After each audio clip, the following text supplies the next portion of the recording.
Two gangs terrorize a city, bringing it to the brink of war, but with only 24 hours to make a truce, can this quiet but deadly hitman end the terror and redeem his city?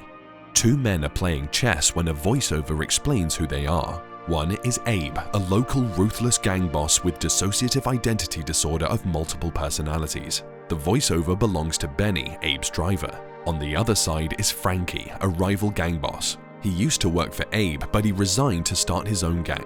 Since then, the two parties have always been at war. Abe thinks this is a problem, but Frankie feels it's the cost of doing business. On this particular day, Abe wakes up at his lovely home, which he shares with his wife and daughter. Abe wants to get intimate with his wife, but she needs to get ready, so he takes a cold shower. Later, Abe makes some coffee and praises his cooking skills. However, Sophia tells him that it is instant coffee, so it doesn't have a special formula. Abe says he'll make some coffee and take it to Benny, as he trusts that Benny will speak the truth. Before leaving, Abe gives his daughter permission to hang out at her grandmother's house over the weekend on the condition that she does her homework. He meets with Benny and gives him the coffee.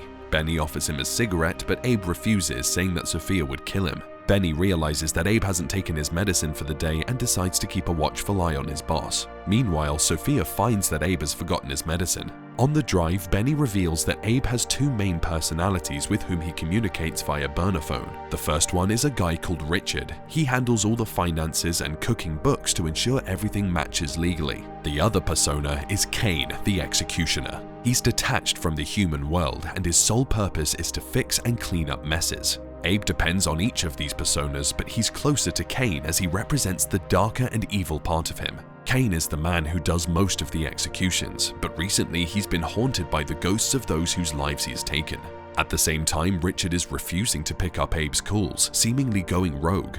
This makes Abe angry, and he calls another one of his associates, Stan, to help him.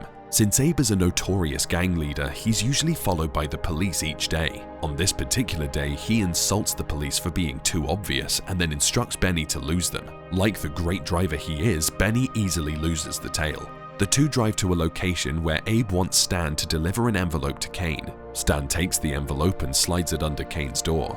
Kane is taking a shower when he sees the envelope. He tears it open to find pictures of Richard. He gets a phone call from Abe telling him to have the job done by night's end. It's shown that Kane is dealing with several personal issues, even though his persona is supposed to rise beyond guilt, shame, or morality. It's also revealed that Benny is in an interrogation room with police detectives.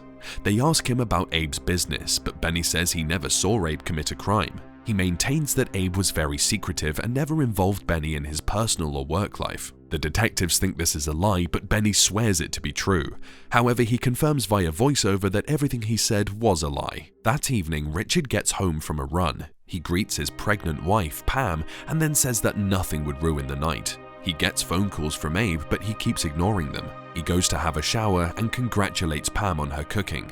However, he has somewhere he needs to be, so he asks Pam where his wallet is. He goes to get it in the bedroom, causing Pam to see a sensual message from someone saved as Lollipop. This makes her suspect that her husband is cheating on her. When he leaves, Pam grabs her car keys and follows his car. He calls Lollipop, who happens to be Pam's best friend, Kelly. The two have been having an affair for a while, but Richard has a plan in motion to end up with Kelly. At this moment, Benny says that the whole team was headed for a crash course that no one could stop, even Abe. Richard keeps talking with Kelly and doesn't see Kane start following his car on a motorcycle. Meanwhile, Pam calls Kelly, wanting to update her on what's going on. At first, Kelly ignores the call but has to pick up later. Pam explains how she found the message and is following Richard. Richard pulls into a car park, so Pam hangs up on Kelly so that she can follow him into the lot. As Richard exits the vehicle, he's approached by Kane, who's holding a silenced weapon. Richard asks Kane how much he needs to spare his life, but Kane keeps quiet. Richard tries to grab the weapon and ends up firing accidentally.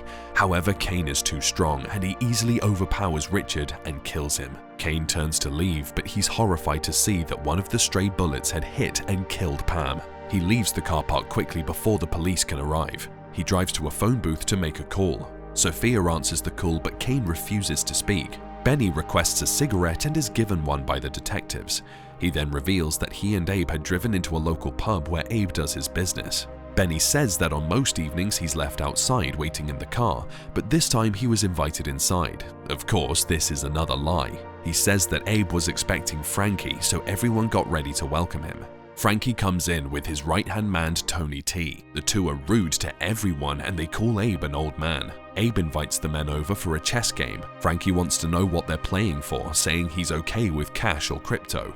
However, Abe says that the winner gets to live while the loser dies. Tony T and Frankie complain about this and they stand up to leave.